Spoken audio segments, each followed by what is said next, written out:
Welcome back. Welcome back. This is the final episode this year of Africa as a Country Talk, or in short, AIAC Talk. The music you heard is actually from a track produced by Chief Boima, also known as International Black, also known as Boima Tucker, also known as the managing editor of Africa as a Country. This is episode 21, and this is our last episode for 2020 before we go for a break until the new year. I'm Sean Jacobs, streaming from Brooklyn and New York City, and with me is... Will Shoki, all the way in Johannesburg. And yeah, we're the co-presenters of this show, Africa as a Country's weekly discussion interview show. If you don't know that by now, then when will you ever know? But we're happy to have you with us. We're happy that everyone's traveled on this journey with us. I only realize now that this is episode 21, which means the show is finally legal in all jurisdictions. Should be getting a key. We should be getting a key. Yeah, we should be getting a key. Should be getting a pint of beer to celebrate as well. I would like to hear from people in the comments if anybody's even watching. I don't know. It's Christmas. You know, people are like somewhere defying the COVID regulations. They're somewhere on a beach somewhere. But the point I was going to make is, like, for those people who don't understand why I said, like, you need a key, and I'd like to hear in the comments if where you're from, what do they give you when you turn 21? Because I know in South Africa, like in this kind of working class environment, I grew up in Cape Town. If you turn 21, I mean, that didn't happen to me. Like, sort of, there was no time for that. But your parents give you like a key, this like symbolic key, and then you stand with a photo right in front of like some room divider or something. Your mom or your dad, they hand it to you, and it's like when you get an award, like, you know, when you win a cup or something. And at that event, this is when they tell you this symbolic key allows you to go in and out of the house. I suppose you can. I think in some ways you can sort of have a drink in front of your parents. If you bring somebody over, they can sort of like sit in the lounge with like a gap between you, but it's accepted now that you're a grown-up. I think like that's the, so I suppose the show has now finally grown up. We have a great archive. If you've missed our last episode, we talked about the crisis of the African state with Eleni Sentim-Zeleke. I hope she's watching.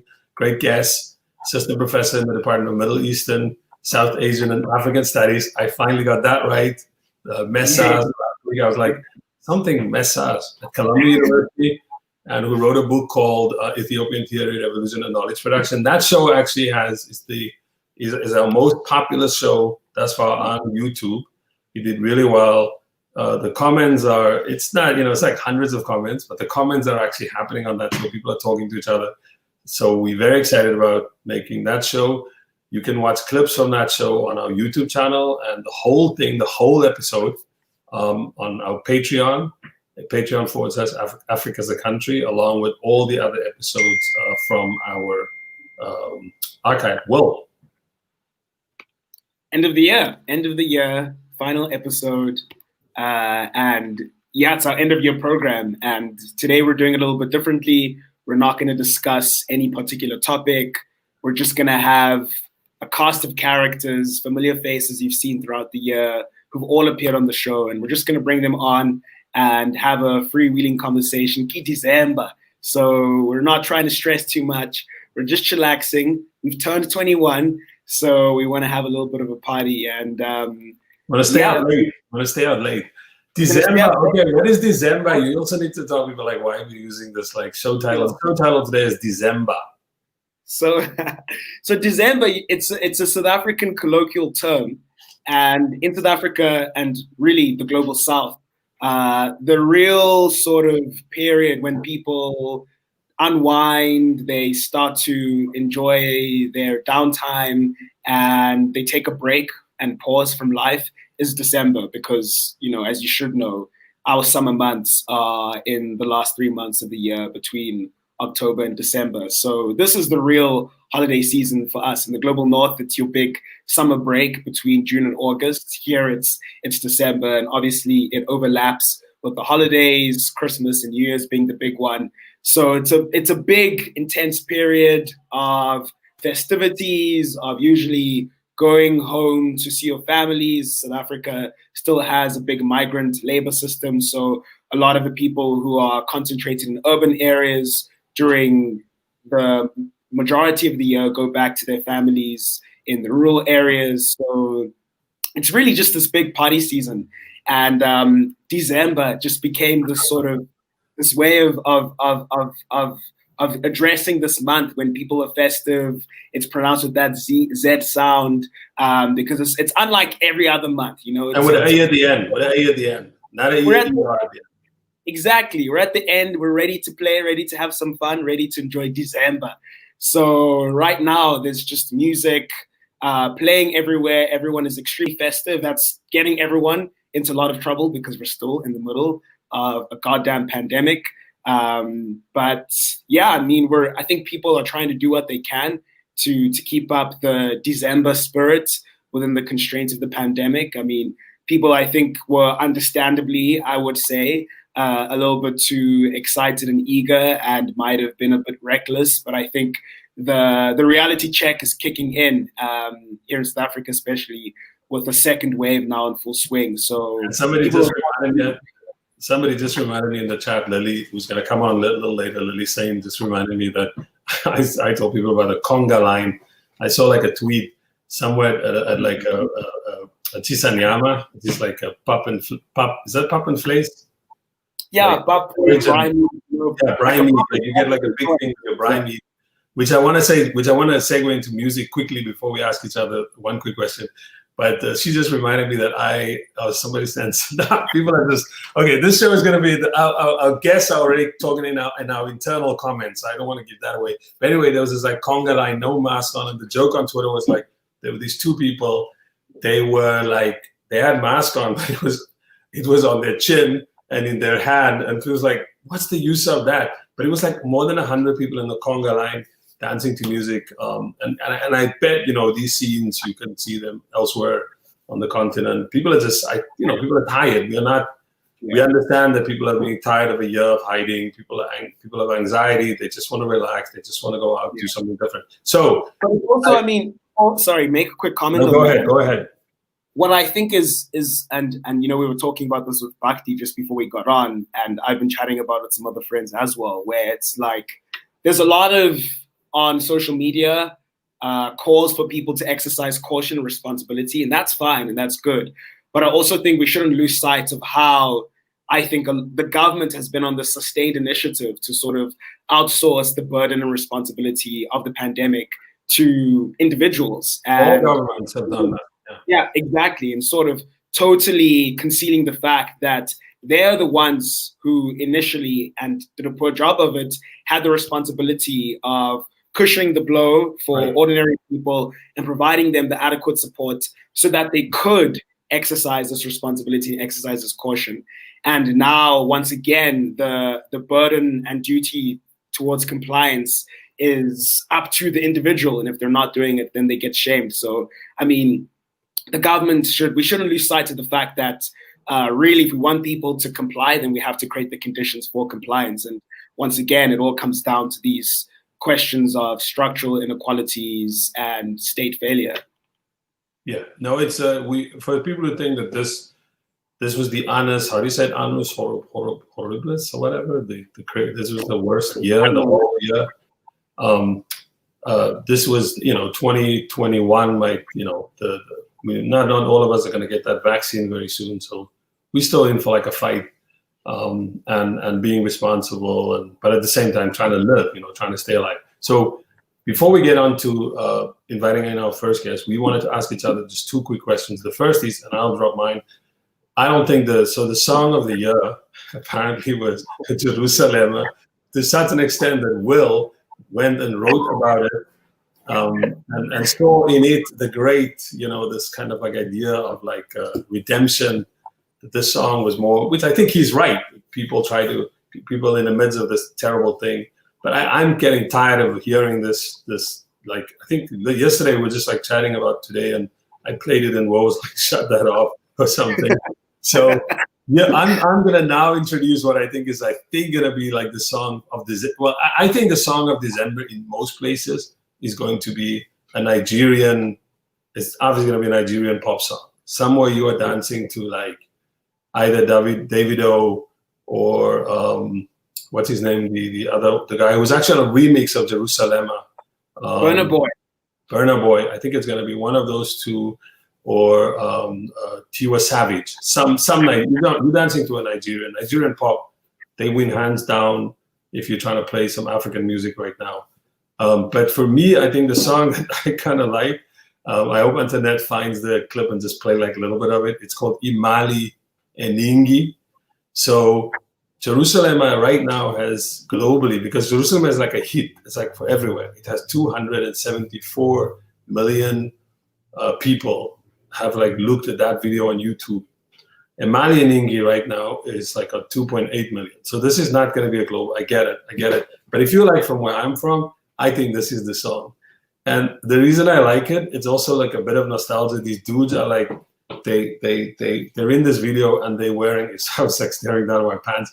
They're wearing like what we used to call a Nevada slacks. It had like the pleats in, the little turn up. They're wearing like, moccasins, whatever, like those kind of Italian type shoes with the leather. They got the cavelas, they got the cars with the Cressida. It's like, if you see the video, it's the nostalgia bit of it. I know it's totally, nostalgia, but within because my nostalgia is like, it was happening under a repressive racist system, but people were making like a world inside it. I mean, I used to like be fond of like the fair. They had the fair, which is kind of like the carnival. You dress up, you get your button-down shirt, and you got your like Nevada slacks and your slip-ons. So this video of Imali Eningi, I think here we got it. Yeah, you can see like a little, you can see the wheels on that car. And then the guy who's in the car, his name is Big Zulu. He's like the main dude. And you can see my shirt was never that way down. I never had my shirt. My shirts were buttoned down. They were like short sleeves. But you see that pants with the little turn up? Oh, look at that. See that and the walk right there? Oh yeah, there you go. So for me, I don't know. I'll shut up right there before I expose myself more. Look at that feet right there. Ooh. That for me is the song of the summer. That's December, right? That look, that whole feel, that's December. That's it. Oh, somebody just said the Cressida. Exactly. Yeah, it's the Cressida. Yeah. Yeah, I mean, yeah, it's a great song, and you're right. I think it is the song of December. But Big Zulu, just a quick word on him. He's a very interesting artist. He's from Bergville, which is this small village in KwaZulu-Natal, and it's known as this village where the majority of, particularly men in that village, are part of the migrant labor force.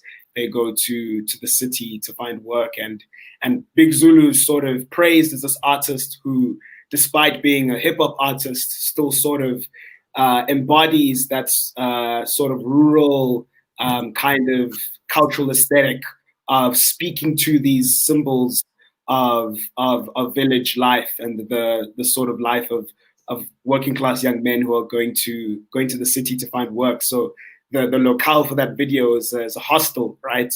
And people will instantly recognize that here in South Africa as a hostel.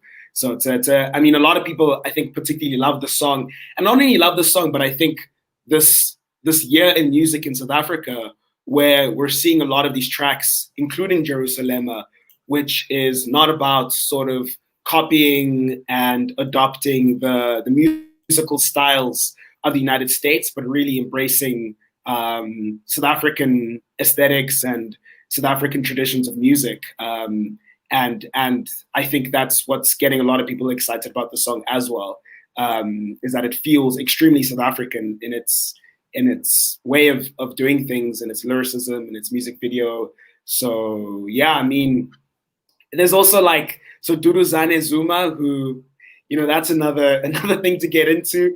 The son of former South African President Jacob Zuma, who himself has been embroiled in a lot of corruption scandals, has now had this sort of redemption arc as this sort of suave, maverick businessman that's sort of taking people away on social media. He started this, challenge where he just records himself walking and he plays and people are just sort of taking to that challenge. So it's like, it's called the Duduzane. Isn't it called like the Duduzane challenge? Yeah, and Duduzane met Big Zulu the other day, and they're getting cozy. So it seems like it's the fate of every big South African track nowadays that it's just going to be made into a challenge, and like the most inane thing can be picked for what that challenge should involve, such as, walking. So you'll have like some dude somewhere in Milan doing the like big Zulu like walk with the like, and like the thing with the leg and do the move. Yeah, exactly. This is what's coming. Anyway, if we go on like this, we're never gonna invite our first guest in. So why don't we just call in our first guest,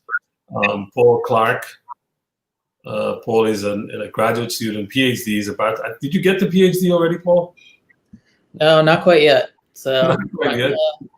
Yeah, I was slated to go on fieldwork July 2020. So I've been marooned in the U.S. here for a while. So Paul's at Harvard University in anthropology. But Paul's distinction is that he was the very first guest outside of just Will and I doing that banter that we were doing, that we invited on to discuss something really serious. And Paul came on to talk about abolitionism, the fate of abolitionism, policing, because he's done work in South Africa. And unfortunately, that particular day, we really struggled with the internet. I think people saying they can hear no sound, but that was something else. Okay. I don't know why I got distracted. The point is, Paul came and we felt embarrassed. We felt bad for Paul. There's a clip of it. This is not something to be proud of, Will. Everything was just... This is like Will's little cousin right here or something. Yeah, look at Paul. It's we were all doing the robots, just sort of... Yeah, it was that cool. It was not cool. Anyway, we want to ask Paul. Basically, what we're going to do is each person's going to come in with a couple of guests. Paul's going to join us today, and they're going to join us for probably about 5 minutes. And oh my God, look at our titles. So we're going to ask our guests just a random question. Will, why didn't you fire off the question for Paul? Yeah, Paul, it's great to have you back. And when we had you on, it was a very interesting time for the world because it was a week or two after the murder of George Floyd, which sparked Black Lives Matter protests around the globe. And we were all making sense of that moment. And very quickly, the language of police abolitionism started to take hold. And at that time, everyone saw the prospects of a truly exciting movement that would take roots all over. And having you on now, it's interesting because I think it provides an opportunity for us to sort of take stock of where that's headed and what's become of it. And it's also, really kind of sad time, after the United States executed another person. It's unbelievable that the death penalty is still something that's there. So, I just want to hear from you. What do you think of abolitionism at this moment? What do you think is next for Black Lives Matter in the coming year? The vaccine, especially in the States, is going to start getting rolled out. And once again, we might have the opportunity to return to the streets unapologetically and start to grapple with the injustices and inequalities that people have endured in the past year. Yeah, it's a good question. Something that's been on my mind as well. I think there's something particularly cold about this winter in North America right now. And it's always helpful to remember that these things always seem to happen. They seem to kind of bubble up during the summer. So it can feel kind of dark that maybe abolition or the movement has kind of stalled or it's gone underground. But I think it's always the case that these things tend to pop off in June, July, August. I think overall for the movement, I don't think that the overall analysis has really changed. I think there was a lot of hope with the eruption that there would be, it would reach a lot of people, right? And it has reached a lot more people. But I think the challenges are really structural. They exist at the state level, at the level of political parties. This is true in the US and in South Africa. And that's going to take slow work of building a coalition. It's going to take work of going into communities and talking to people in plain language about what abolition actually means for their lives. What does it mean about crime? How does it impact, their relatives, the way they walk down the street, that sort of thing. And I don't know if abolitionists, I do know lots of abolitionists have done work with incarcerated people, with populations that are directly affected. I'm not sure that we've sharpened our arguments for those people who are, maybe not directly impacted, but would benefit from the vision of abolition. And I think really that is the next step, is kind of sharpening the arguments against, don't defund the police, which has been thrown out by moderate Democrats who are deeply cynical. I've been thinking through a few things personally, but I'll keep that in my back pocket for now. Okay, so before we kick you out, then why don't we ask you one other question? If somebody came to you now and said to you, like, who's the African of the year? Who would it be? Like, who for you are like who was the most, or Africans, even as a group, an individual or as a group, that stood out, particularly in like the kind of politics that you're interested in? You're asking a white American to name the African of the year, so you end up with Bill Gates as an honorary African. There was almost a meme there where I was like spitting out all the water. I mean, I think I'll just name a team of people that I really appreciate their work. New Frame has been around for a while, but I think this is like the year of New Frame for me. Like, their work is absolutely stellar. And I don't know a publication that does the sort of work from the perspective that they do anywhere else in the world. Doesn't exist in the US. There's this time, maybe 3 or 4 years ago, where I really felt a dearth in South African reporting. And New Frame has kind of like burst onto the scene. It's been awesome. It's what I read every day, besides Africa as a country. So I was waiting for that correction right there. We got the correction. So that's a nice shout out there. I hope our friends at New Frame are watching. Shout out to Christopher McMichael, who writes for New Frame, who's been on the show. He's doing he's doing excellent writing on the rise of right-wing politics in South Africa, analyzing in Africa in general. Yeah. Great guy from Witwatersrand University. Paul, we're not gonna like keep you longer, but thank you for coming on, and like that was great. Yeah, like we said, it's gonna be quick and dirty. I think what was before our next guest, as Madina Thiam, our next guest is about to come on, what was who's your African of the year? My African of the year, I mean, I actually haven't, haven't thought about that. I guess it's hard to come to a conclusion about that when you're in the middle of things, and intensely so. But I mean, I think it's an easy answer to give is to say the End SARS movement. That's my vote. They take my vote. I think if it's not about COVID, if we're not voting for doctors, nurses, public health officials, who either, despite their governments, along with community groups, have kind of kept people alive and worked hard to keep people safe. I would say I agree that it's that group, and then I would give it to End SARS, and I give it to End SARS because unlike other popular movements more recently, End SARS, and I'm getting into popular movements, I want to get to Madina because in Madina's case there was actually political change, but what we want to ask her about. But in the End SARS moment, they actually got this special anti-robbery unit. They got the government to dissolve the unit, which the government then replaced with another weirdly named unit. I forgot what they were called, the Nigerian government. But yeah, I would give it for like just the breadth of that activism, the linkage to people outside, to the Nigerian diaspora, etc. So brilliant. But in any case, Madina Thiam is here. She is a contributor at this point, Africa as a country, and she's editing a series for us called The Histories of Refuge. I got that right, which looks at this is bad in jokes about titles of these things, which looks at kind of different kinds of the debate about who's a refugee, and then tracing that sort of historically, and coming up with sort of very unusual groups of people are included in that. Portuguese, who go back to Africa, Congo. There's Polish people who ended up after the Second World War in certain parts of Africa. So really interesting work that we could recommend.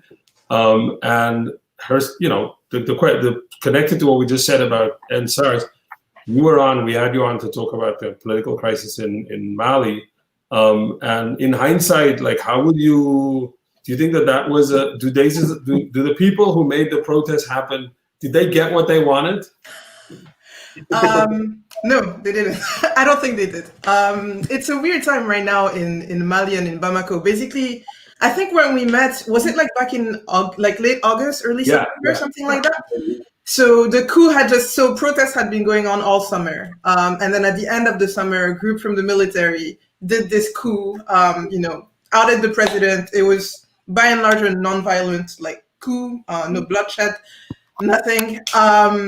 So now it's very strange. So people were very excited when the military came on, at least for a few days, the time that it took us to figure out what they actually wanted. And it's something that we still haven't really figured out. But basically, since then, the guys who did the coup, the military, has more or less been in power. They've disguised that a little bit, like they organized some kind of semi-democratic process.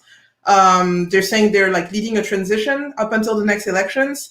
They have like a transition council in place that's where the military is very heavily represented. So basically right now, I mean, all in all, I think that the things that got people to go in the streets to begin with are things that haven't really been solved, and we're kind of this like weird like in-between situation where you have like the military running the country along with a civilian government, but it's unclear what the linkages are between them. So yeah, all in all, it's just a strange time right now in Mali. This seems, I mean, I'm thinking about what Paul's just said now and reflecting on this sort of strange lull period between the explosion of Black Lives Matter we had in the middle of the year and now. It's the same thing with EndSARS, reflecting on Mali. And it just seems like generally across the globe, protest will follow this pattern of having this huge explosion, demanding change. And then there's going to be this strange period when it's a struggle to figure out how exactly to implement that change and how to get properly organized so as to oversee it and carry it successfully. So, I mean, what do you think should happen next if people are serious about carrying through these reforms and ensuring that the transformation that happens is a long-lasting and sustained one, and that there's constant pressure put not just to tweak at the edges of the system, but to really meaningfully transform it as a whole?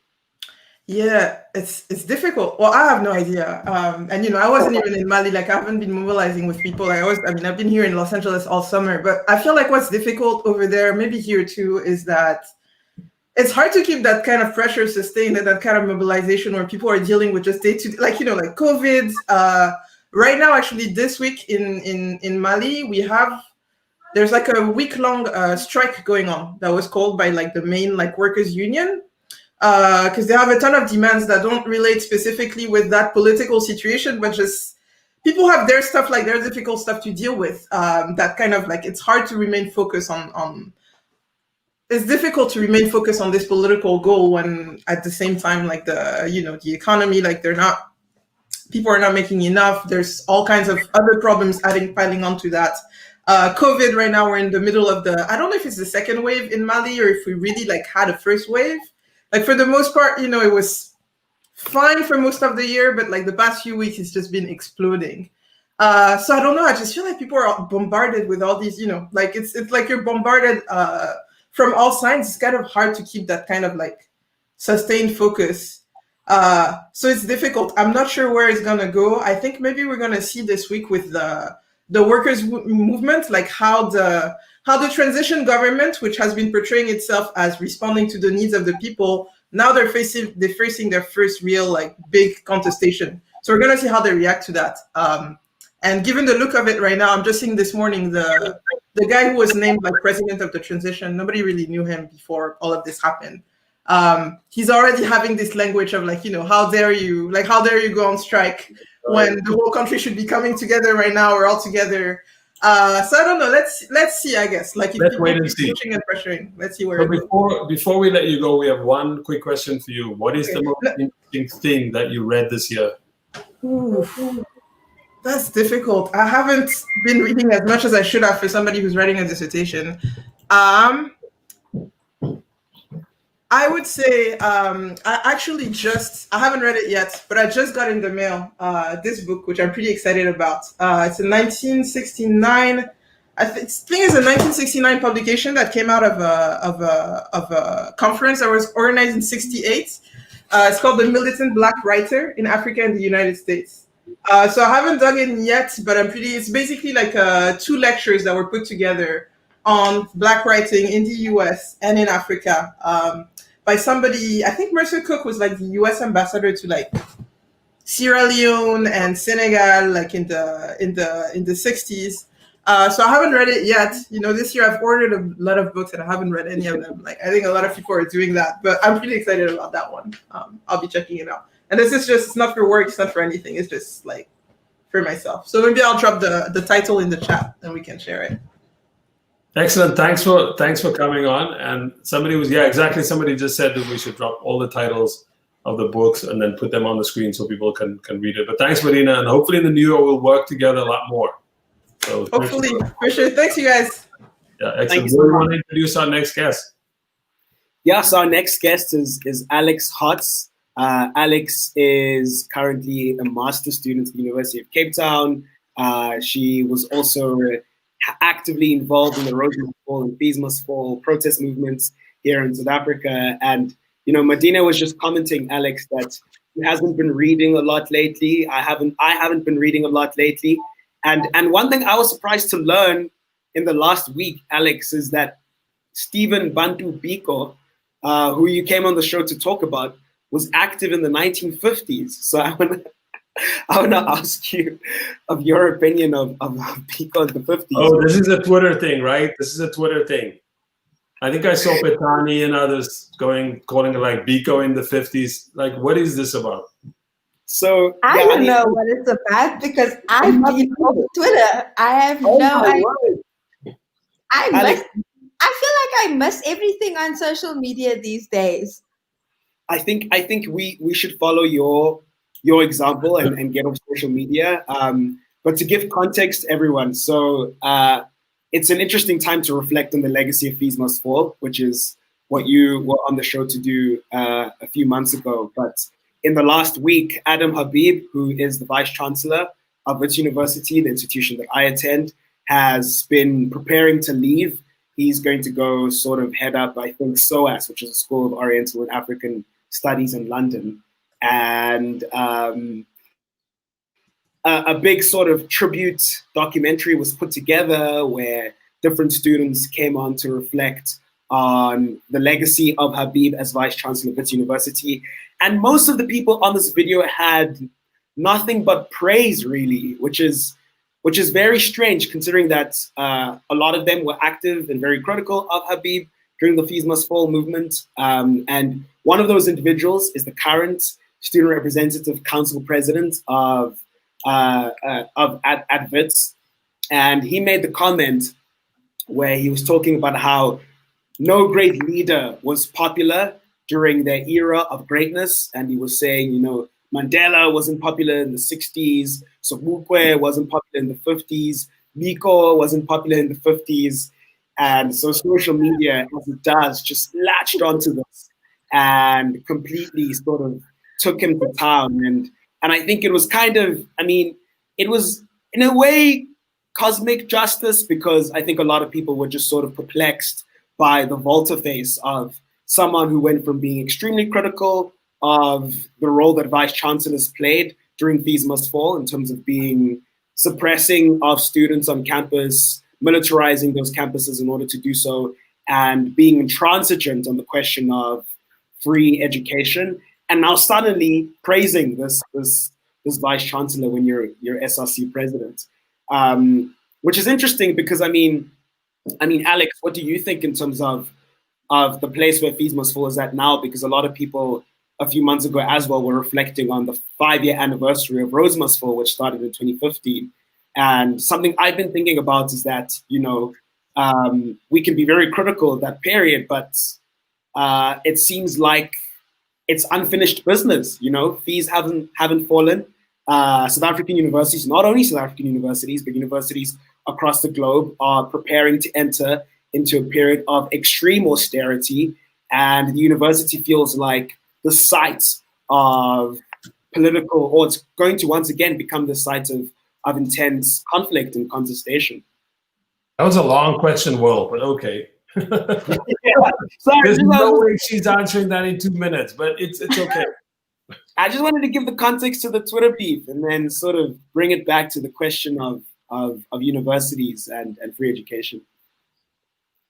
I think it's going to be, it's an incredibly difficult period now to organize in, considering that we're not, on campus in any meaningful way.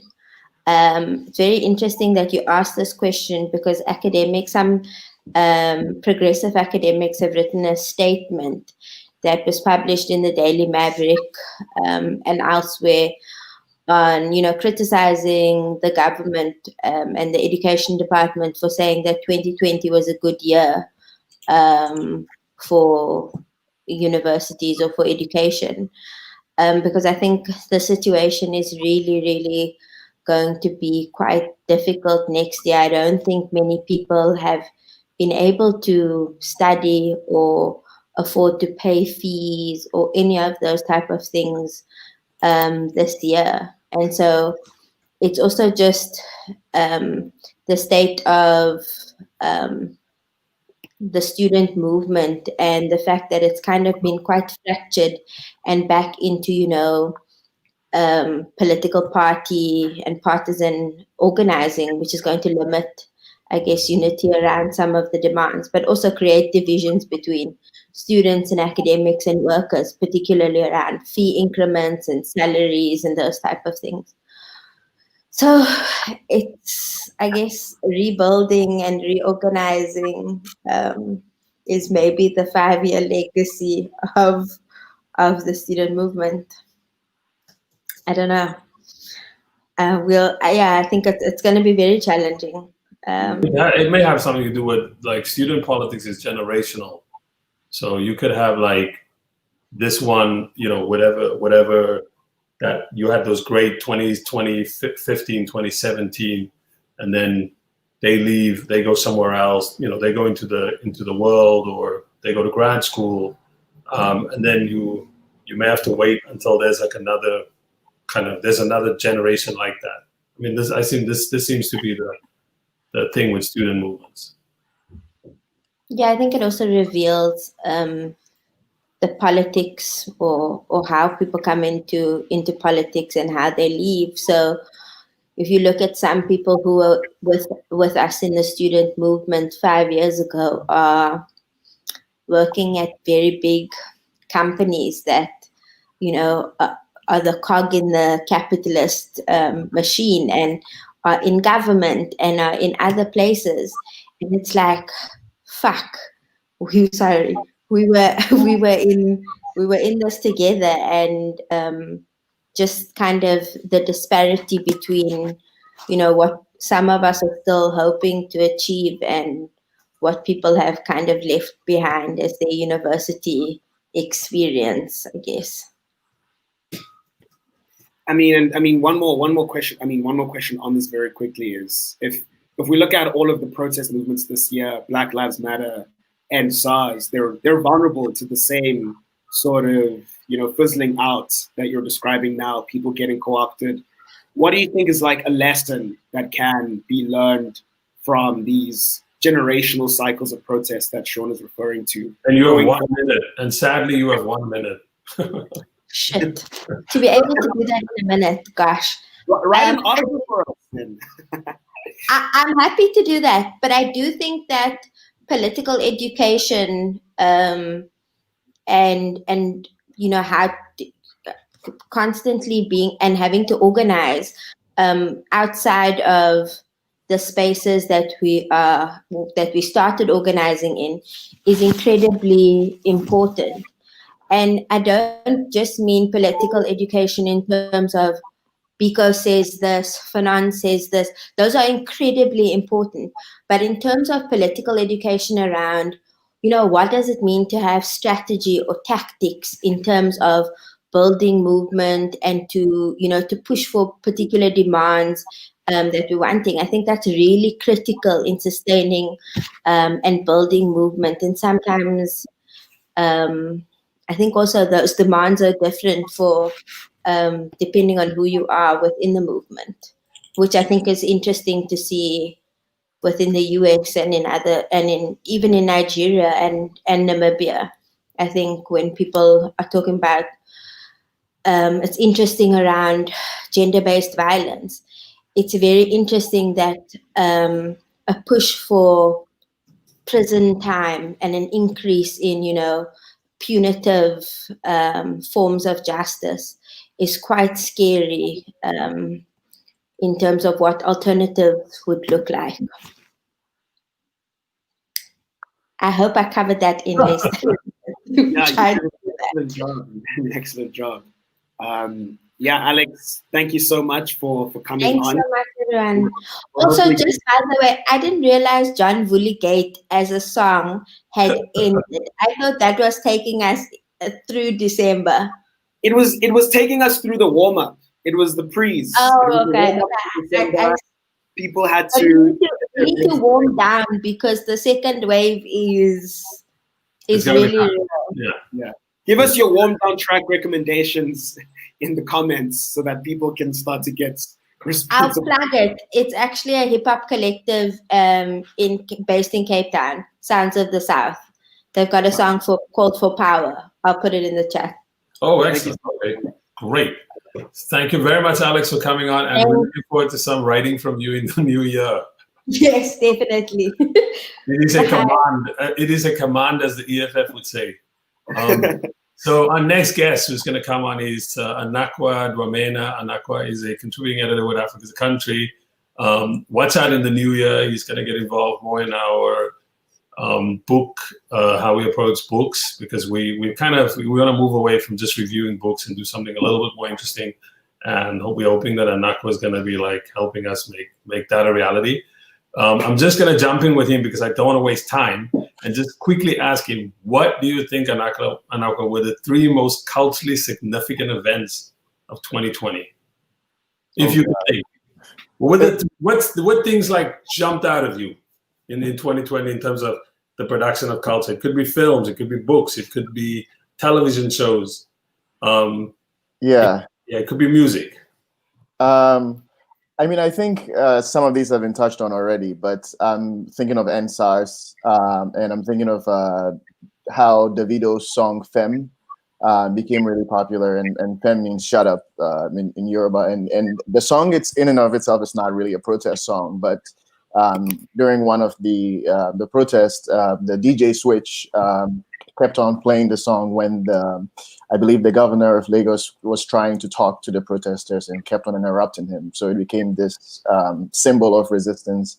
And I think why that was interesting was because for a very long time, there's been this sort of, I think there's been a lack of a Fela type person at the intersection of resistance and music in Nigeria. And I think probably Fowls is the closest we come to that recently. But this seemed like a moment where people were forcing. I mean, I think the NSARS movement deliberately went at celebrities and tagged people and were tweeting at people to bring them into the movement. So I think that was certainly one of the culture-making moments. On the flip side, I think that to look at in Ghana, Black is King, which was, and I only mention Black is King because Shatta Wale had the song King already with Beyonce. And, I think that there's been this sort of big debate whether Sarkodie is the most global musician or, someone else. And I think with Black is King, Shatta Wale had this sort of boost around the world. But of course, we have all of the discourses around Black is King and whether or not just showing images of Africa or select images of Africa are enough, and you can come to the Africa the Country website and you encounter many posts to engage with that. So I think those are probably the 2 things that I can say off the top of my head. Well, you got the 1 minute question. You got the 1 minute question. Nicely done, Anakwa. I mean, I'm interested to hear from you. I mean, do you think that heading into the new year, a lot of these artists which have now been roped in to politics are going to sustain that interest? Do you think this has sparked a moment for them to continue exploring this side of their cultural craft? Or do you think it was fleeting and people did it because it was all the rage and all the hype? Or is this a new moment for a cultural realignment? Yeah, I think luckily or not, depends on how you look at it. I think that protest and is going to be intertwined with media, with the internet, etc. And so, if these folks want to exist on platforms and engage in this way, I think that they're going to have to be. And this is why I say whatever, good or bad, because it could be fatuous and not actually real engagement. But I think, the days in which you get away without sort of chiming in on something are going to be over. And again, people are not doing it because they want to, but because they're being dragged. I mean, I think that you look at how Beyonce, for one, who is not Nigerian, but was really, really harangued into making a kind of statement. It was actually quite amazing. Her mom came to her defense on Instagram, even. So I think this is something that we're going to keep seeing more and more of, I think. We stayed within the time limit because I noticed that we're going to lose people if we don't keep moving. But we're always happy to have Anakwa on. If you missed the program where he came on with Ben Talton to talk about the legacy of Nkrumah, it's a great program. Anakwa's written about that also. I just want to say, yesterday we had our Africa's a Country Christmas party, and Anakwa made it to the sudden death round against Women. So just want to recognize his quizzing skills. The runner-up. He was the runner-up. Anakwa was the runner-up. Congrats to him. Yeah. Beaten in the final, I was going to say unfortunately because he's here and Boyman's not here, but he was beaten in the final, by the chief. Can I plug a book too? Go ahead, plug your book. Yes. Marcial Gala's Black Cathedral, and he's a Black Cuban author. And this is a book that is ostensibly about the building of a cathedral in a neighborhood in Cienfuegos, but it ends up being about much more than that. And there's a lot of commentary about race. Obama even gets a mention, and it's one of the funniest books I've ever read. So we'll put it in the thread too. Thank you so much. We need that. Read Obama's book. Read this book. Read this book. Yes. Read this book. All right. Take it easy, brother. I think we next have Will. Do you want to get the next guest? Yeah, we've got Ben Talton, who is joining us now. Ben was on our episode on Ghana with Anakwa, and he writes on Ghana, on African Americans in the United States of America, and we're grateful to have him on because Ben, you were mentioning you're in a full day writers retreat. So I'm in a retreat right now, toggling back and forth. He's also wearing a Howard Bison's. Always. Also, at one time, by the way, people forget Howard won a soccer championship. The end of NCAA. Was it the 80s? I think. Yeah. They were the football with the U champions of college football in the US. NCAA. I also want to plug. I always plug our schools. I have a Tuskegee University. Oh, there you go, Tuskegee. Tuskegee and I just love our schools and our HBCUs in the U.S. Are we plugging books? I heard you plugging books. If we're in the plugging book business, plug a book. If you want to start by plugging a book, I'm happy that you plug a book. A young man named Benjamin Talton also wrote a book here. Oh, no shame, just shame. He's taking a leave out of what I did last week. No shame here. No shame from you. That's about it. That was a great third world African American. He was a representative, right, from Texas. Congress from Texas, right? How would you? I mean, I don't want to put you on the spot because you're wearing the Howard stuff. You got the Tuskegee under it. Like this last year. Well, I would say 2019 was really the year, and then I think we saw if there was no COVID, I think it would be interesting to see this year how that played out again. But this was like this. I would say there was some kind of rapprochement, and it looked like there would be like a different way in which that relationship between African Americans and Africans were playing out. Beyond, like, how would you characterize that relationship? In the end, I think it became like Black is King. On the back of Wakanda of Black Panther. Right. But where do you see something like progressive coming out in that relationship? That's a tough one. I think if without COVID, right?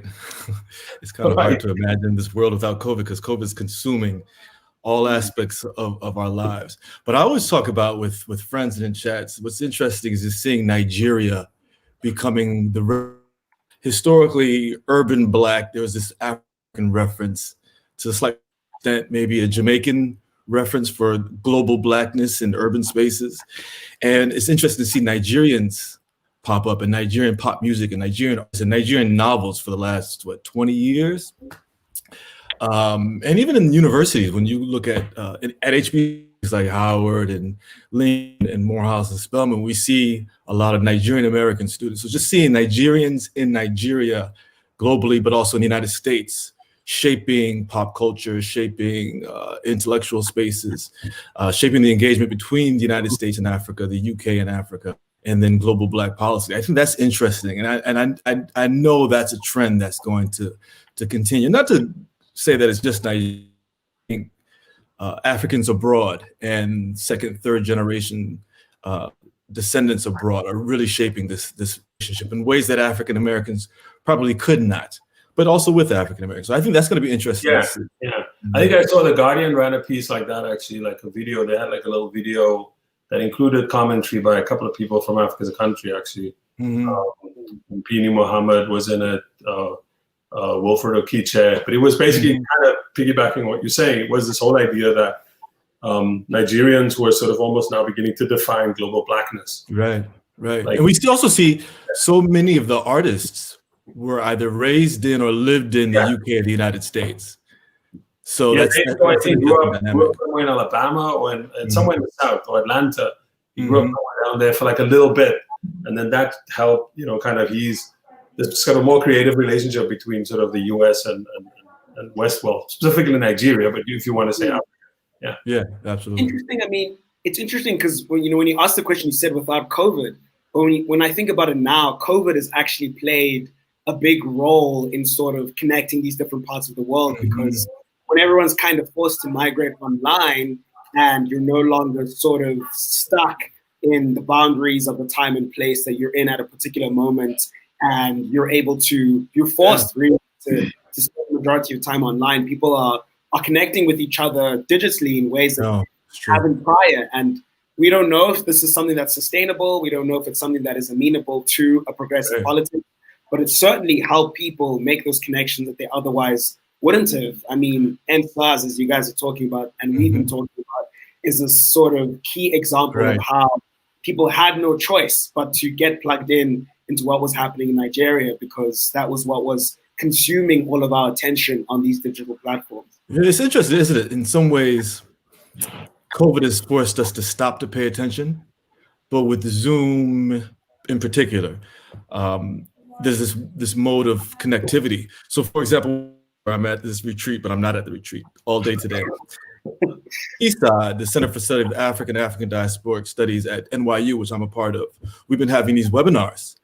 And we just, within 3 weeks, we throw together a COVID in Ghana check-in, or COVID in Africa and the African diaspora. So this would be someone at Lagos, in Accra, someone in Grenada, someone here in the States, and someone in South Africa having a conversation about COVID.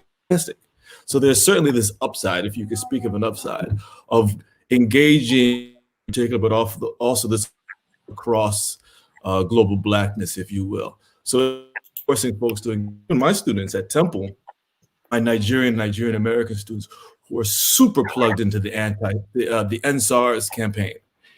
And I think being forced to stop and pay attention, and then the benefits of social media, they're totally plugged in. They're in these conversations, in these chats, and also helping to organize protests here in solidarity with the NSARS movement in ways that I don't think they would have outside of COVID. But again, taking their cues from the continent, which is very important, right? So they're not organizing and saying it should be done. It's activists in Nigeria that they're in conversation with. Okay, this is how you can support us. So it's been, in that regard, it's been fantastic. Ben, thank you so much for joining us. I wanted to go back to the retreat And I want to recommend actually that series you mentioned from NYU. I think you can find it via the website of the is it called the Africa House? I think it's called. So we have Africa, CSAT, the Center for the Study of Africa and African Studies. Yeah, it's a great series. A lot of it. I think Michael Gomez moderates some of it, right? He did, Mike. Yeah. We've also invited other people to moderate. I'm plugging one last book. This is my novel. I was reading this. This is what got me through the early part of COVID. Ah, there you go. Okay, nice. Fantastic. About that.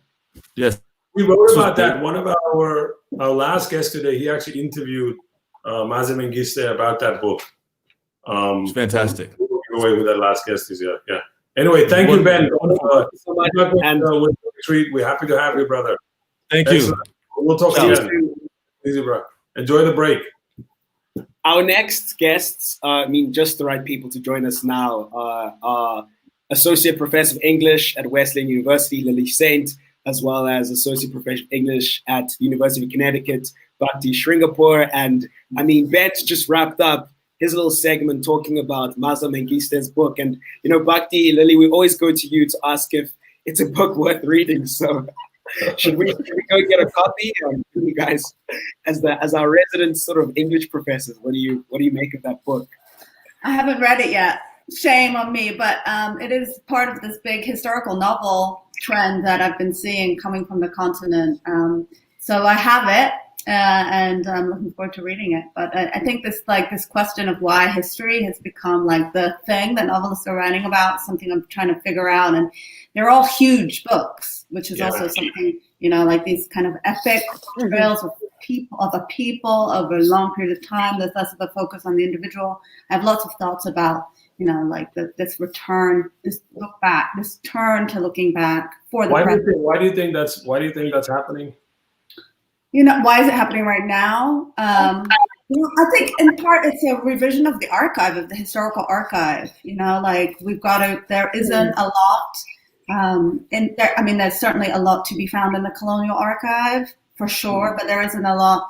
There's a lot missing, and so there's an imaginative attempt to fill in those gaps, right? To think about what those pasts could have looked like, and so it has to be done imaginatively. I think it's not a 2020 book, but the 2019 book that was really big for me was the Saidiya Hartman's book, Wayward Lives, which is exactly this kind of speculative historical work where she uses things such as tiny as like a person in a photograph that you can hardly see in the photograph to then create massive life that she imagines for this person based on all this archival work she did. So I think this overlap between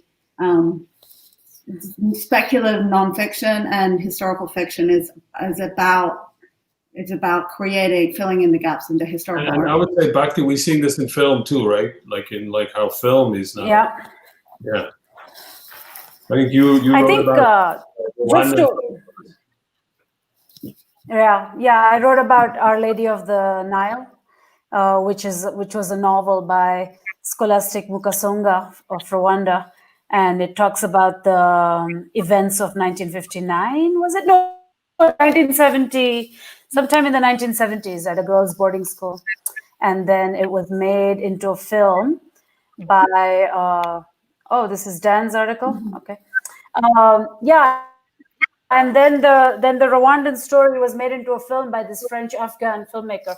And I think, full disclosure, I was Lily, Sean, and I, and a few other elite group were part of a fabulous film club during COVID. And we ended up weekly watching some amazing films, right? And a lot of good women filmmakers. I would like to plug Dalin Yaro by Lula Ali Ismail. Oh, yes. You guys covered it. Yes. So good, so good. Very badly translated into English on Amazon. I think it's called like Djiboutian Youth, but it should really be called Girlhood because it's about 3 girls coming of age in Djibouti. So yeah. Anyway. I think it's a good year for women, African women. But you wouldn't. There's a movie called The Suitable Boy, a series called The Suitable Boy that you have that you wouldn't plug?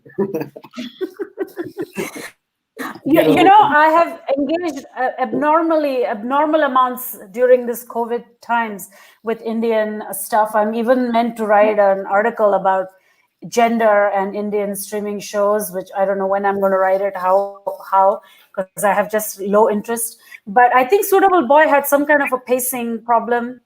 It had some kind of like the Indian accents, that the way they spoke English felt odd. I don't know. There was something very stiff and weird about it. I'm a fan of Meera Nair, but that didn't quite work, I would say. Well, yeah, her son got elected in New York, which is I just wanted to drop that. That's one of the great things of this year.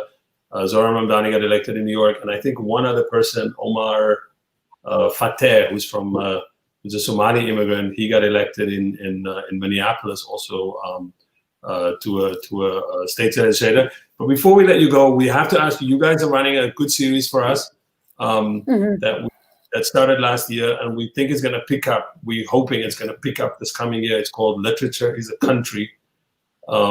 You've had like a really good, and I'd recommend this really nice lecture/seminar that you had with the African Literature Association, organized by Akin Adesokan, who's also a friend of Africa's Country, which I can recommend to people where you go through all the arguments of that series. But who can we expect in that series coming up this year? Well, who are we waiting on? Somebody about Swahili literature. I'm not sure. I mean, we've also been talking to some people about including more data from the Francophone countries. So in supplementing what we currently have and making it sort of more robust. I hate that word. Everyone uses that word, but more robust data set for what to, and then we are waiting on some essays, and I'm forgetting. We don't want to give it away. Don't. Yeah. I'm just. I have a book plug before you make us go. This Jacob Dlamini book, Safari Nation. It's great. I mean, I love everything he does, but it follows some of the.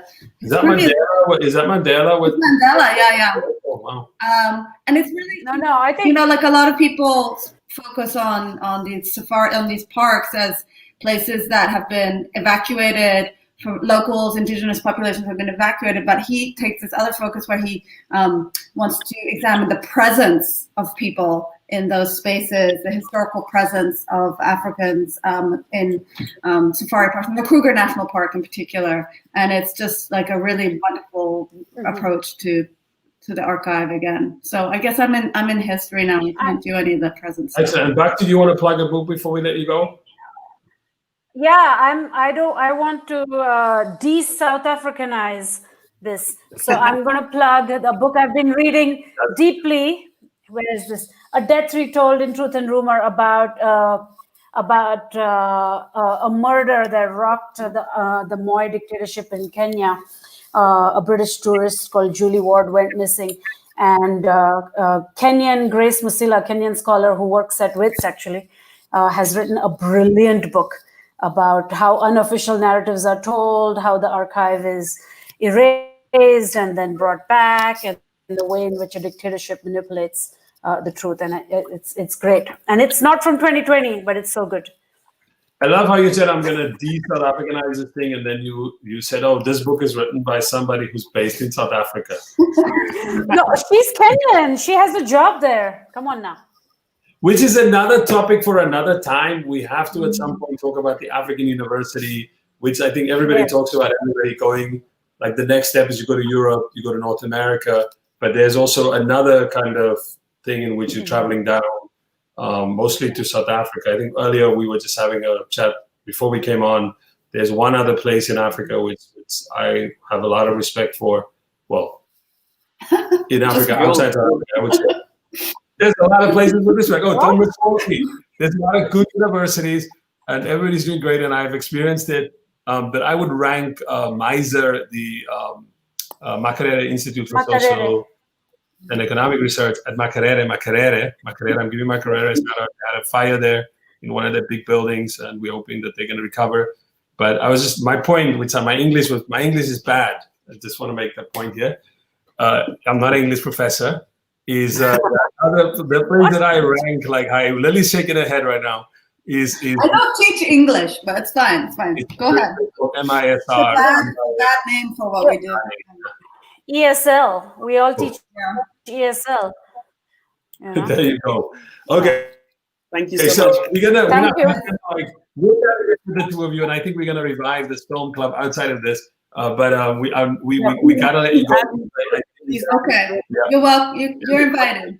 You know, one of the other things we struggle with in our jobs is the idea of core literature versus like the other stuff, you know, electives. We are never core. I never, you know, I would never, something I like is never a core class.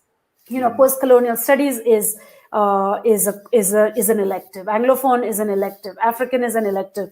Whatever. So you know, it's just kind of you know, you have to do away with these cores. You hire people, you hire a whole set of people who do all kinds of things, and they should really be teaching what they want, and the students should design their course of study. You know, maybe a little too much dreaming.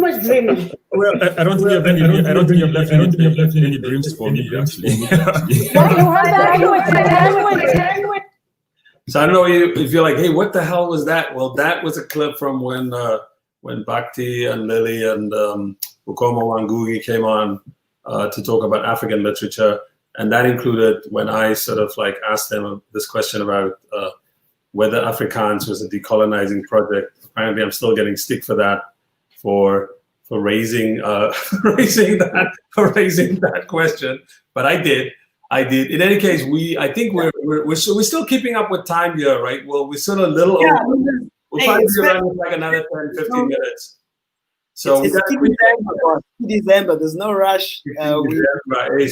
Except if you're on the northern hemisphere where there's no such thing as December, they make you go to school until Christmas Eve. Hey, your fault for leaving, man. Come back. Well, we don't have Grieve here today. Remember when Grieve said that the North need to shut up? If we can find that clip, we should play that clip before we leave here today, and that I should be decolonized. I think we should play that clip here at some point. Why don't you introduce our next? Yeah, our next guest is Sohela Surajpal, who just completed her master's in law at the University of Pretoria. She's on her way to Clarke at the Constitutional Court. We're very excited to have her back on. And Sohela, I mean, last time you were on the show, before she answers that, is she gonna go Clarke for the great Chief Justice of anti-vaxxer? What else did he said some dumb stuff. Somebody told me he said some bad stuff about women. He said some stuff about vaccines. He also said something else recently. There was another one he did. What was the other one? Hey, it's hard to keep up, but it was about Israel and Palestine. Israel and Palestine. We protest against the occupation. So you're not going to go Clarke for Chief Justice? No. But I have no comment on any of that. I'm sure it violates some contractual term somewhere. Okay, go ahead, Will. Go ahead.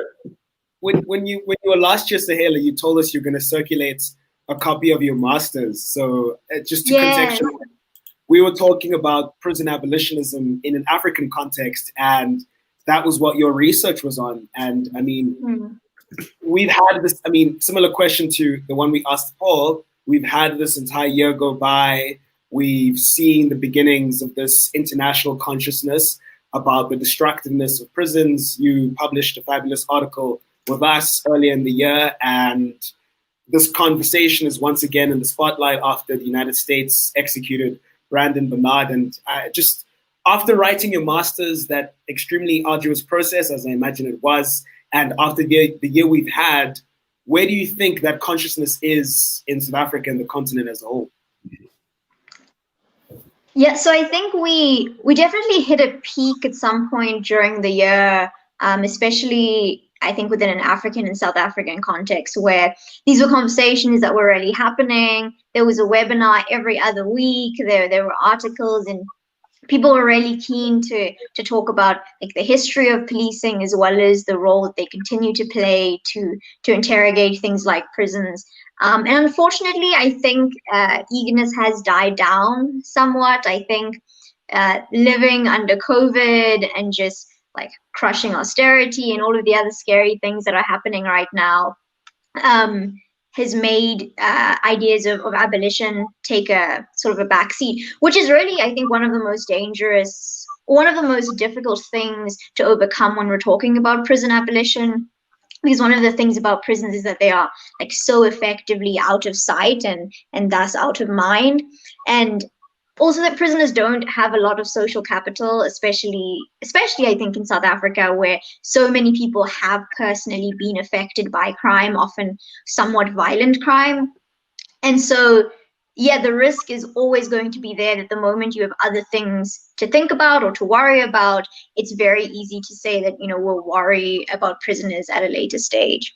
So yeah, I'm not happy with where the conversation is right now, and I think it definitely needs to be rebooted. And the really unfortunate thing is that it probably will be when we inevitably have another incident of police or prison violence or brutality that makes us sit up in shock again.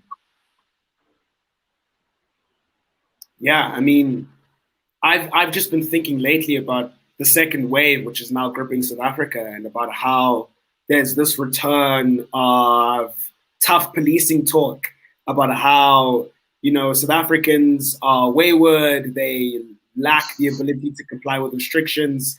I'm seeing footage that's been coming out of people in establishments complying with those restrictions, but police officers barging in and shooting rubber bullets at people. And yeah, it's been an interesting moment to think about how sometimes, you know, the language of compliance and respecting public health restrictions and edicts and so on can end up sort of feeding the state authoritarian project to sort of crack down on their citizens and sort of discipline citizens as these unruly people who can't just, you know, respect the rules and so on. So yeah. But I think that's very true of sort of how we approach most things, and what so many people criticize about a culture of prison and policing, which is that conversations that should be about like, how do we best take care of people and give people what they need, whether it's to be healthy and to avoid COVID-19, or whether it's just like everyday things like ensuring you have food and shelter and a job, become instead about like, how do we police people forcefully? How do we get people to step in line and punish them if they don't? And so I think it's something that isn't specific to this time in history, but that it becomes so much more obvious at moments like these. Sean, you're on mute. When the pandemic started out, I think, and it sort of at the middle of the first wave, I think a lot of the debate was maybe we're learning something here about how how things can be publicly run, how we can treat a number of things as public goods, set of services and goods.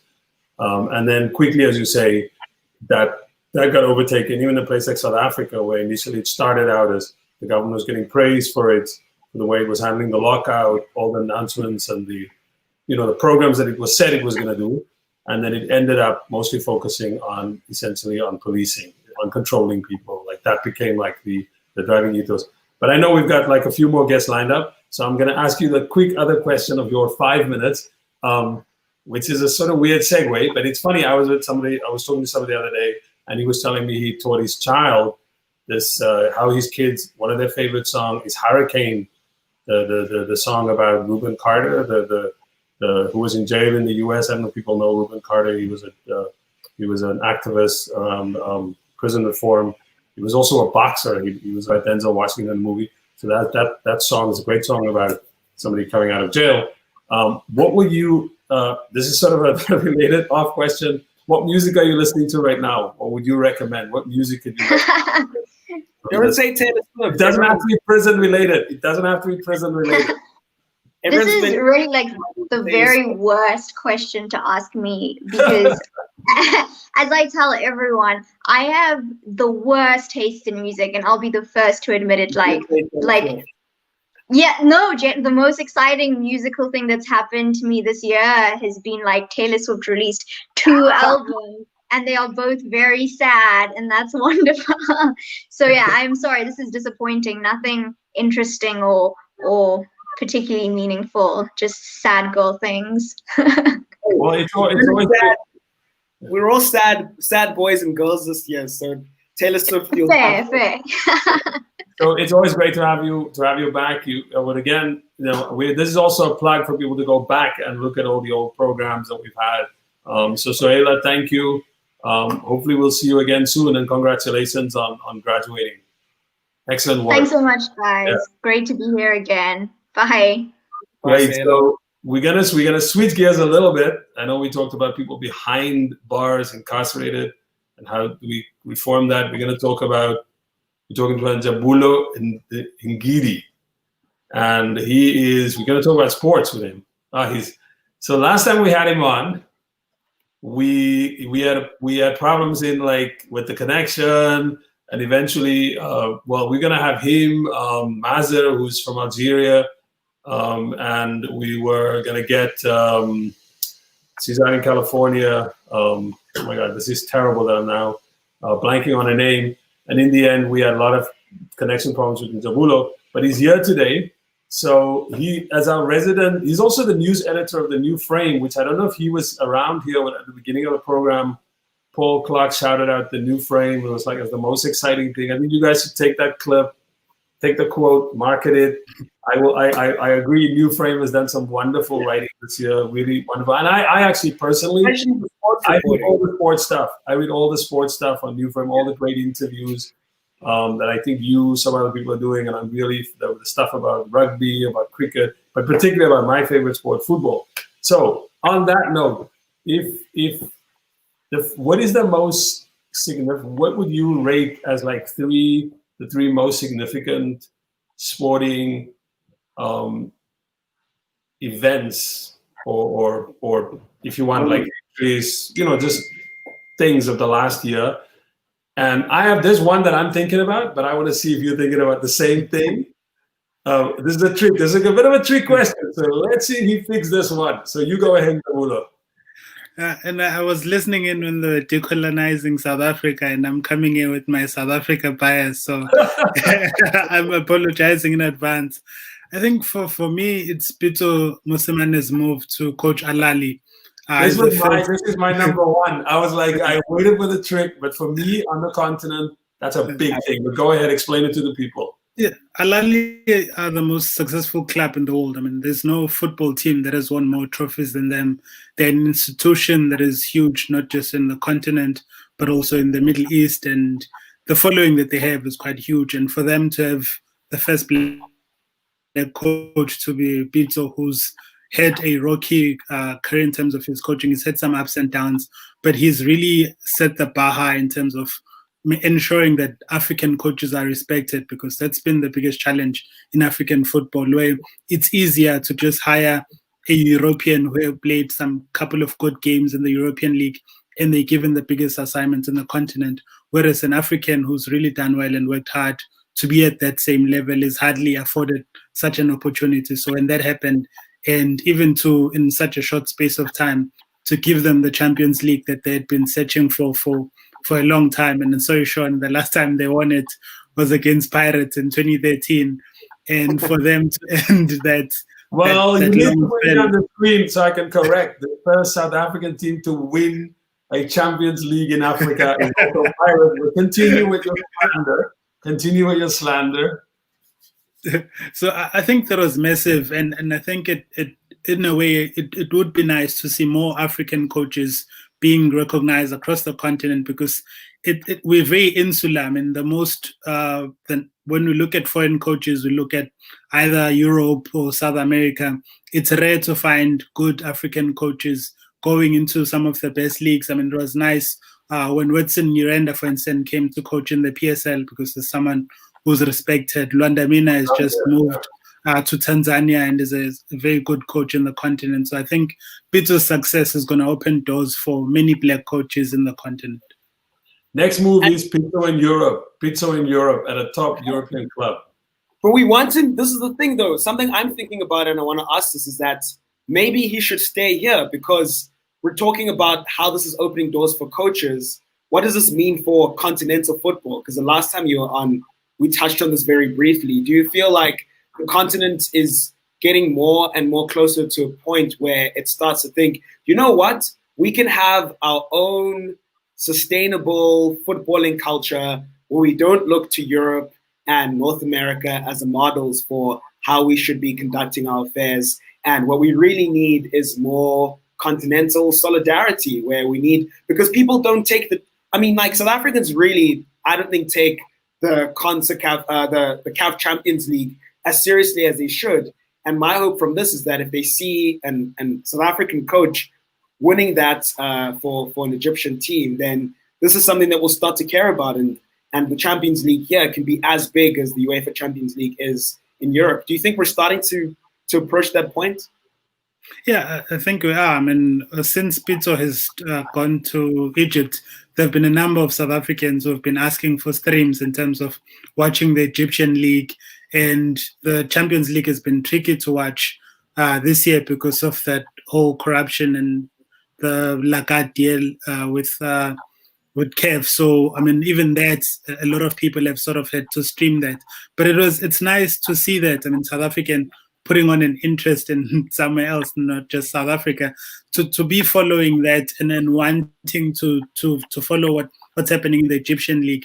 And that can only sort of help them, because they're going to see more than just Pitso. They're going to see what is it that Egypt is doing well, because there are so many things that we could learn from them and take back to our league.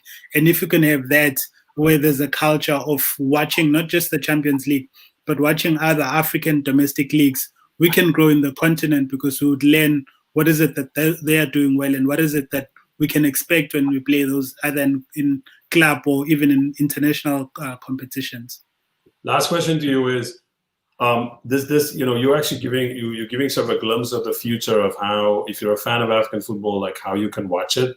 Because, for example, I always get mad when there's a really big South African game, and I'm just like, and especially during the hardcore part of the pandemic, I was like, why don't the South African, the PSL, SAFA, just stream this stuff like the Koreans were doing when nobody else had any football? The Koreans started showing their football, and I was like, nobody else had football, and I was like, South Africa was playing, and they should have just streamed the big games. So do you think, because DSTV did a lot for how people watch football in Africa, whether it's the English Premier League, European football, and they have revived, or they put on, like, you can watch Zambian leagues, you can watch Nigerian football, I think, on DSTV these days. Do you think we should wait for DSTV, or do you think it's going to be streaming is going to be that thing that's going to open it up? I think it will open it up, and it's sad to see that we don't have quite a strong online presence in terms of how we package our game. I think we're doing a lot of things that are sort of outdated. I mean, TV isn't the be-all and end-all in this day and age, and where people are mobile and moving across different places and different countries. And I think there needs to be a good investment in terms of making sure that the project is digital. And one of the things I liked last year was in the AFCON in Egypt, was how good CAF's digital marketing was in terms of putting stuff on Twitter and being interactive. I mean, it's something that they've been lagging behind for some time. And I think there needs to be a good investment on streaming. And that could be maybe even a market in terms of signing broadcast deals to sign one purely for streaming. Is that a West Indies shirt you're wearing? Yeah, these are my people. Okay, one more question for Njabulo. I mean, do you want to plug any book, any show, any podcast that you think is interesting in terms of sports commentary? Before you answer, I hope you're not going to say what's that one called, Chasing the Sun. Are you going to plug Chasing the Sun? No. Anyway, continue. I'm reading currently, I think it's 2 books. The one was last year's one, The Water Dancer, by Ta-Nehisi, and because I struggled to read for the better part of this year. And the second one I'm reading is some bloke called Arsene Wenger, his autobiography, and I think I've read extracts on the internet. He's sort of resisted the urge to take jabs because that's the guy he's been. I mean, he's always been a gentleman who's been there for the good of the game, and I think with the shit show currently happening at Arsenal, it's good to sort of go back in memory lane. The way you set this up, are you an Arsenal fan? Sadly. Hey, that's fine. I'm your rival in North London, but I'll end it there just so that this stays civil. They're 15. I've noticed he doesn't comment on my Facebook page posts where I'm making fun of Arsenal every day. So he's not taking the bait. He's not taking the bait. Anyway, thanks, Njabulo. Next time we're gonna have you on for like a full program because we plan to in the new year. We plan to do once a month. We want to do a big kind of like sports and politics program, and we definitely want to bring you back for that. So good luck here. And next time I am gonna ask you about Chasing the Sun and the whole that I watched the whole thing, and half the time my mouth was hanging out. I was like, "What is this? That same team that did this, and this, and this?" Yeah, it was quite a scene to watch that whole program. In any case, we're gonna let you go because we're running. We're way past our time. It seems we have 2 more guests to go. Great stuff, Njabulo. Take it easy, brother. Take it easy.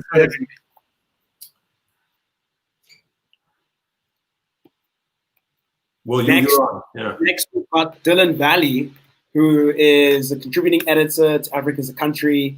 He's a filmmaker based here in South Africa. And Dylan, it's great to have you on. And you're looking really cool, my dude. Very festive. Very festive with that tree behind him.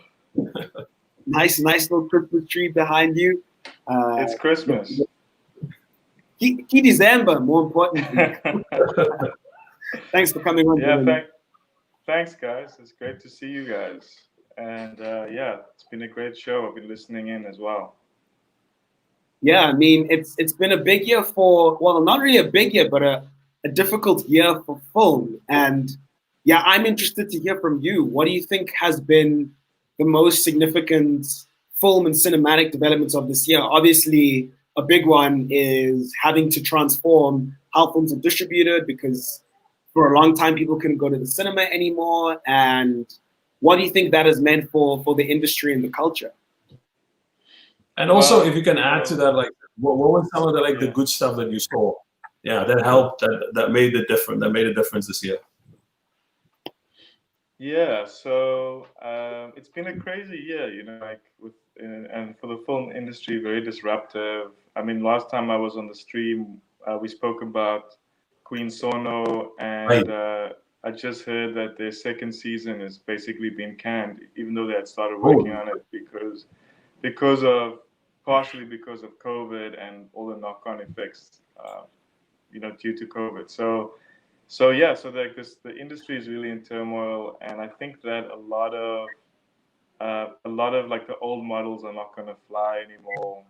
And apparently, all of the Warner Brothers movies for next year are going to be going straight to HBO Max. So everything is still kind of up in the air and in flux. So we'll see how it goes.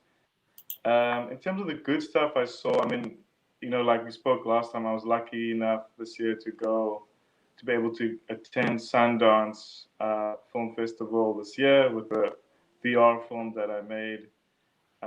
And there was a film there, so I came prepared because you guys had sent out some questions, so I came prepared. So the best thing I saw there would have to be the film from Lesotho, which is This Is Not a Burial, It's a Resurrection. Directed by Jeremiah, I forget his last name. Lemogang Jeremiah. Damn, I forgot Lemogang Jeremiah Motsetse. Yes, that's right. So great film, and also just amazingly shot, beautifully told, and he won a special award at Sundance. And so I think is that Mize's mother who's in this film? Yeah, so Mize's mother was in the film. Oh, played the lead. Yeah. So she passed away sadly this year. Mm-hmm. So that film is definitely like a huge standout this year in terms of African cinema that I've seen because it's got such a clear directorial vision, very very unique kind of style, and I really recommend people watch it. But the best way to watch it would really be on the big screen because of the way that it's filmed and the way that it's shot. But sadly, that's probably not going to happen for most people, in the near future. But when you can, I really recommend you watch it, even if you're just streaming it at home. So yeah, great movie. And then I think in terms of like the good stuff that I've seen, I've been watching a lot of series, to be honest, like everyone else. You're kind of scrolling through the internet looking at series, and the best series I saw this year, without a doubt, is, and in my opinion, has to go down as one of the best series of all time, is I May Destroy You by Michaela Coel. Oh yeah, starring Michaela Coel. Yeah, I got that on the list. Who's also a Ghanaian originally. She's originally family is from Ghana, so but grew up in the UK. So you saying we'll take that W? What was that? You saying we'll take that W? She's also Ghanaian. Yeah, we'll take that. We'll take that one. She's the person behind Chewing Gum, right? Yes, exactly. Yeah, she's the person behind Chewing Gum.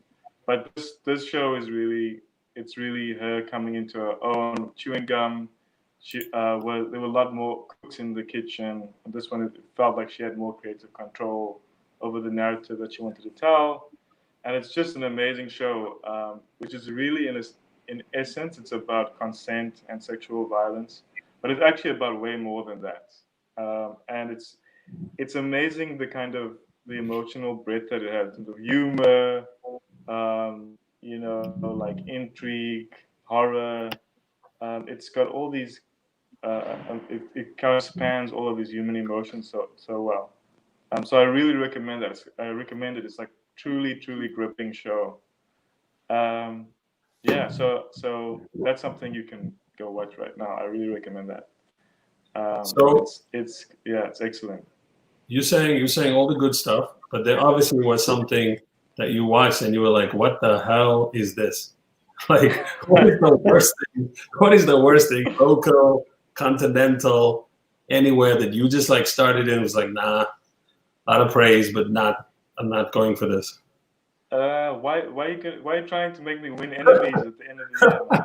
I want this part to go viral, and then I want people to cancel you, and you become like you trending on Twitter, and Black Twitter is coming for you because you are what is the word always? You speaking against somebody's labor. Yeah.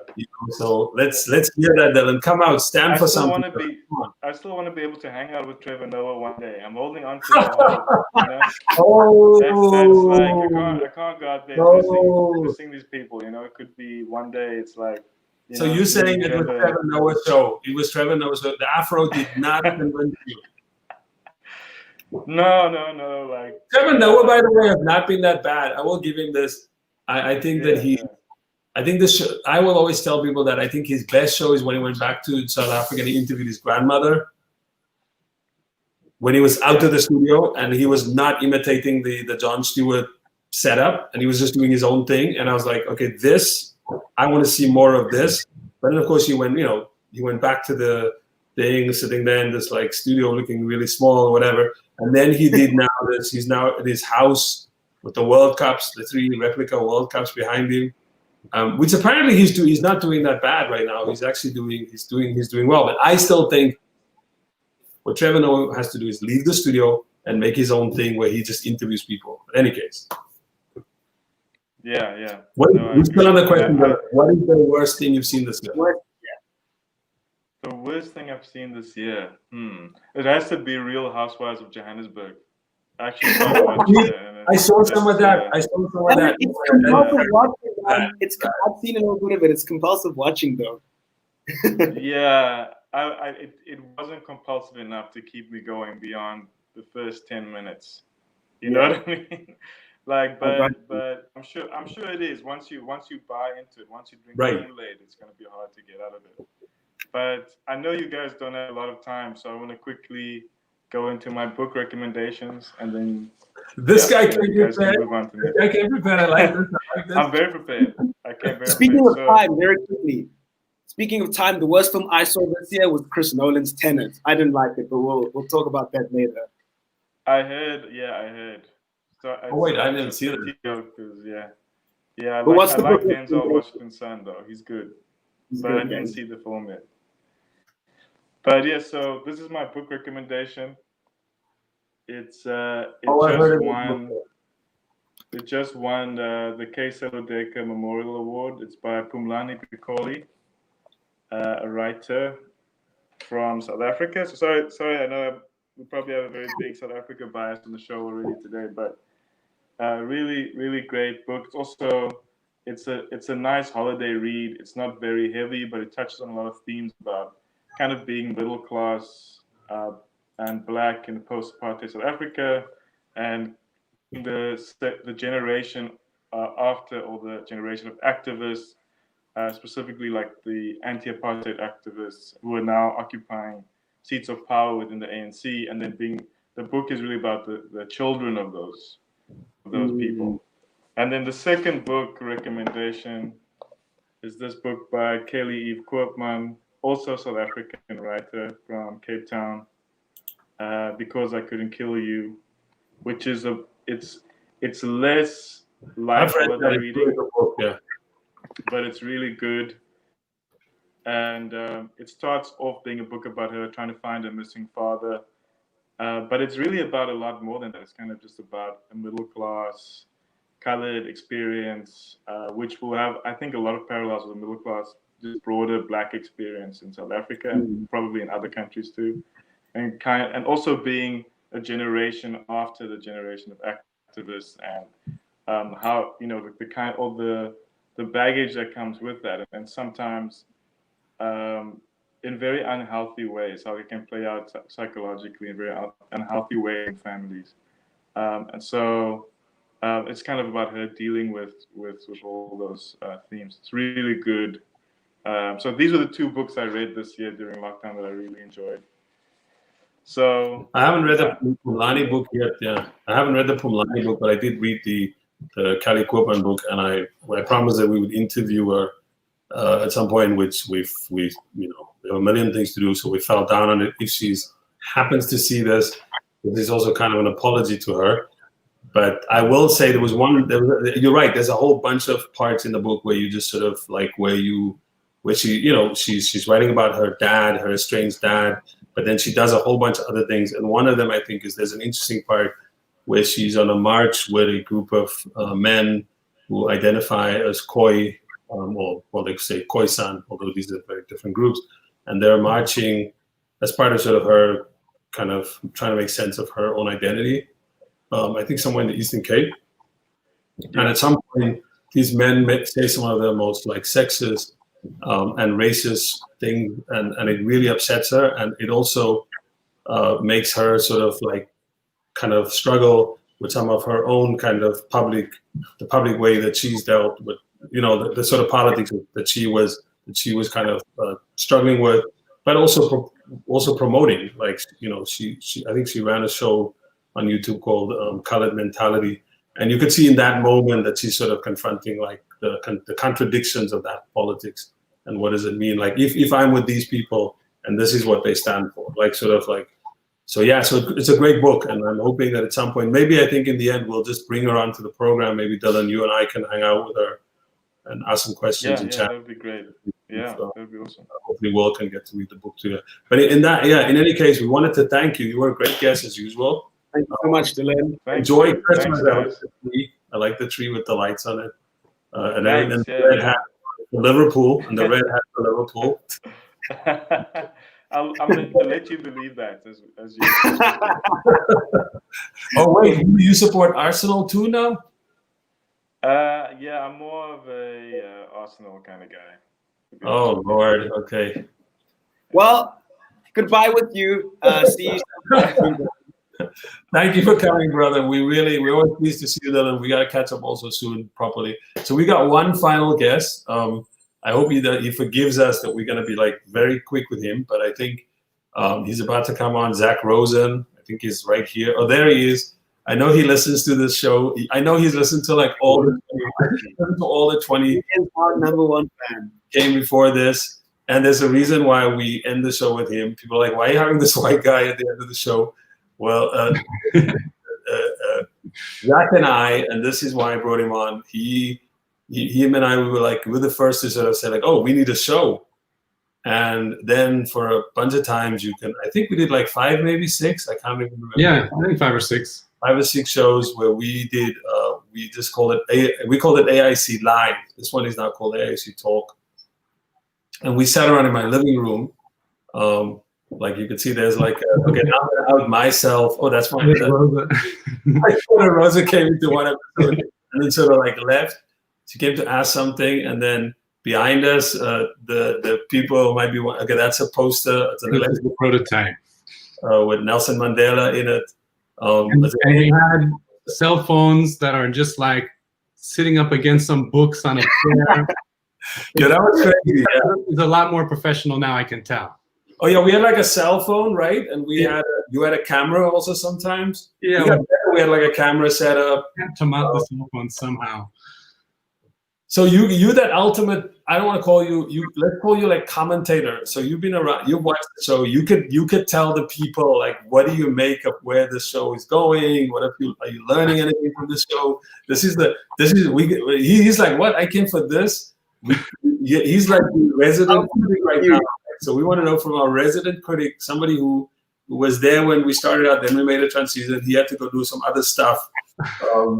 Like we bring Vegia, right? So, and now I've noticed he's growing a really nice beard. But with all that said, as our sort of original, who was part of it at the beginning, we think of you as a TV commentator or TV critic. When you watch a show, like what do you see? The first thing I want to say is that the co-host situation has really improved. I learned from the best. I don't know about that. I have to pay my respects to those who paved the way. So no. Will does a much better job of asking amazing critical questions and getting a word in over Sean, who likes to go on and on and on. So, I struggle. If you watch those old ones, I don't encourage anyone. I thought you didn't want to speak. I didn't know that I was like. Anyway, we had our own dynamic. I like what's going on now. I told you didn't want to say much. Okay. Well, you think everyone do your thing. That was your thing. Okay, we have to tell people what that was about. Do your thing. You got to tell. Go ahead. Do your thing. Go ahead. You want to tell it? Shall I tell it? You can tell it. So we had an episode where you were still telling. First, finish your like commentary on the show, and then I'll tell the do your thing story, which is sort of anticlimactic, but I'll tell it anyway. No, I mean I think I've tried to catch almost every episode of this show since it started, and it's been really fantastic to see how you've kept up with current events. You're able to source guests who have really interesting things to say. They've published on the subject. They've taught on the subject. They're based in the places where the issues are that you're talking about, and the preparation, the questions are a lot better than when we were trying to figure it out on the spot. So I think it's a fantastic evolution of the show. The interaction with the comments is really fun to see. Antoinette is amazing, bringing pieces from the background on Facebook and YouTube and interacting it into the actual stream. So I think it's really fun to watch, and I hope more and more people tune in. Nobody wants to see those old clips. Unless this is Do Your Thing, then we do want to see it. No, Do Your Thing was just a story in which, like, I think Nipsey Hussle's mom was like, he had passed away. Nipsey Hussle, by the way, a rapper from LA. I like to listen to Nipsey. He's part of his family is from Eritrea. His father, actually, his mother is from LA. He's African American, and I think he had won like the BET award or something. And at this award, there's this like really uncomfortable scene between his parents who are both on the stage, and I think his mother's trying to like tell his dad what to do or something. You know, this between them, yeah. And at one point, I think his dad said to his mom, "Do your thing." Or did she say that? No, the dad said it to the mom. The dad said it to the mom, and we were just kind of, I mean, it's kind of a sad moment that this family had to publicly live their grief. Nosiaso was shot dead, as you remember. But yeah, and then we just said, okay, we'll call the show "Do Your Thing," which became sort of like Zach and I having this conversation that people watching it would probably not know what the hell are they. Yeah, that was another thing. We came up with titles in that show with that show, yeah. But yeah, what a great. So as Sean was talking, and he wouldn't let me say anything, I would just have to say, okay, do your thing. Do your thing. Okay, so at the end of this, I'm going to use that line from now on. At the end of the show, Zach had to diss me, but that's okay. I'll take the diss. Okay, this was a very long 2 hours. Wait, I don't get recommendations? Come on. Oh my God. Okay, good. Go ahead. Sean, just thanks. All right. Your recommendation. Do my thing for a second. So I have this book that I got called Reincarnating Marachera, Notes on a Speculative Archive, by Tinashe Mushkanawu, Zimbabwean writer who is a good friend, and he has engaged with Dambudzo Marachera's archive in different ways for a long time. Sometimes with his collaborator Nontsikelelo Mutiti, and they put out this book earlier this year, Ugly Duckling Press, and I always admire the way that Tinashe and Nonsi, they do really amazing things with publishing. The design is always incredible. They use different kinds of references, poems, quotations, images in really interesting ways. So when you take the book, you're not just getting, the whatever text you're reading, you're getting a designed object, which is also beautiful. And another example of something which came out maybe a year ago or so, yes, that's the 77 book, which I encourage people to check out, from Chimaranga, where they also did some archival research into the festival that happened in Lagos in 1977. And I think it's probably come up on the show before, but this book is also beautiful in the way that they've curated an incredible amount of content. So total recommendations. I had an article on the site this year about Maza Mengiste's The Shadow King, so I absolutely recommend that. She should have won the Booker, but it's all good next time. And I want to give a shout out to this guy has a lot of shout outs, but continue. More shout outs, right? Let him do his thing. Sean. A friend, Buta G, has a great radio show out of Cape Town. The Afro Map of Space streams live every Sunday on Ubuntu Beats Radio. It's been a staple for me during lockdown period. Really chill. I encourage everybody to tune in. Buta G, and I'm going to say it in the language of the people. Taibra is a ware o. I'm going to let that go. Great DJ. He's a local dude. He's from he grew up, I found out the other day, he grew up something like 10 to 15 minutes away from where I grew up. Graham, yeah, Butaji. I was like, which for people who are interested in that world, there's a great book by William Finnegan. I think it's called A Year in the Life of Apartheid, or A Year in the Land of Apartheid, where he teaches at the William Finnegan from the New Yorker. And he ends up teaching at the local school, which is closer to Graham's, to Butaji's house than it was to my house. I love his name, Butaji. I love the Buta. I refer to Bernie Sanders as Buta Bernie Sanders. It's a term of endearment, yeah. Okay, we thank you, Zach, for being here, for coming on, for being there at the beginning and watching your children grow, although I should be your uncle. But and seeing your nephews, and your grown uncle was kind of like your nephew or whatever. Watching us grow, I really appreciate you for being there and still being around. Zach, by the way, is on our editorial board, so much shout out. I'll be cheering from the background. I'm playing records. Okay, so with that, Zach also always comes with a great vinyl recommendations, I may say. Dylan, by the way, who left? Kiwanuka. Michael Kiwanuka's Kiwanuka. Oh, Michael Kiwanuka. Okay. Is that a new album or is that the same? It's about a year old as well. Okay. Really, really good. Amazing. Excellent, excellent. Okay, we're going to have to say goodbye and end this because this has been a long 2 hours. I need water or something. I don't know how Will stays hydrated during. My glass is empty. This was a great, almost like shy of like 2 hours, two or 3 minutes, shy of 2 hours. Thank you to the producer, Antoinette Engel. Thank you to Will Shoke, co-presenter. Thank you to all the guests that came on. I'm probably going to forget a name, but it was like Paul Clarke, Sohela Surajpal, Alex Hotz, Lily Saint, Bhakti Shringarpure, Njabulo Ngidi, Dylan Valley, Zach Rosen, Ben Talton, Anakwa Dwamena, Madina Thiam. Madina Thiam. I think that's it. Yeah. Zachary Rosen. Not Michael Kiwanuka. Not Michael Kiwanuka. We wish that was happening too.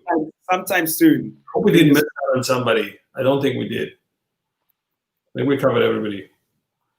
We did. With that, Merry Christmas, Diwali, Hanukkah, Kwanzaa, whatever you don't celebrate or celebrate. Happy New Year. Enjoy this end of the year break. I need to sleep more. That's my New Year's resolution. I think I don't sleep enough. I need to sleep more. See you hopefully we'll see everybody on the other side. Peace and love. And don't forget, like, subscribe, follow us on our social media, hit the Patreon, and join us on this journey. And we'll see you at the next milestone. And next time we'll go. You really shut up, when it comes to the global north. Shut up about it. So folks like Sean, you should not lead the discussion about you've already done damage. Okay, today twice now. First, group has said that I'm not decolonized, and you called me the global north. You are. I'm going to take these things in stride. Anyway, look at Will there.